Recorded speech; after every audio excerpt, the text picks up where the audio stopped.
ICC cricket council তারা হলো ক্রিকেটের গুরু বা নিয়ম নির্ধারক। কালের বিবর্তনে ইন্ডিয়া ক্রিকেট বোর্ড তাদের স্বার্থে কিছু নিয়ম রীতি পরিবর্তন করেছে, যার প্রতিফলন এই আইপিএল এ দেখা গেছে। কিন্তু বাংলাদেশ এখানে ভিন্ন। তারা ক্রিকেটের মান ক্রমাগত নিচের দিকেই নিয়ে যাচ্ছে।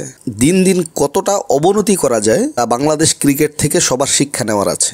বাংলাদেশ যে মাঠে খেলুক আর যার সাথেই খেলুক, বাংলাদেশ আগে ব্যাট করলে তা বোলিং পিচ হয়ে যায়, আর আগে বোলিং করলে তা ব্যাটিং পিচ হয়ে যায়। এ আর নতুন নয়। প্রতিনিয়ত দেখতে দেখতে বিরক্ত। যতই বিরক্ত হই, খেলা দেখা থেকে বিরক্ত হতে পারি না, হোক সেটা ছোট দল। আর সেই ফায়দাটা নিচ্ছে বাংলাদেশ ক্রিকেট বোর্ড আর খেলোয়াড়রা। তারা জানে খারাপ খেললেও কিছুক্ষণ বকাঝকা করে ঠিক সময় মতো আবার খেলা দেখতে বসে যাবে। এজন্যে কোনো একজন বলেছিলেন, বাংলাদেশ খেলা হাড়ের রোগীদের জন্য না। আজকে তাদের অবনতির শেষ পর্যায়ে দেখিয়ে দিল চোখে আঙ্গুল দিয়ে। আমেরিকার মতো একটা নিম্ন দলের সাথে তাদের যোগ্যতার প্রমাণ দিল। দল নির্বাচনে এত নাটকের পর ফলাফল এটা। আমাদের ক্যাপ্টেন 11 বলে 3। এটা কেমন ক্যাপ্টেন ইনিংস, তাও আমেরিকার সাথে? বলার মতো ভাষা অবশিষ্ট নাই।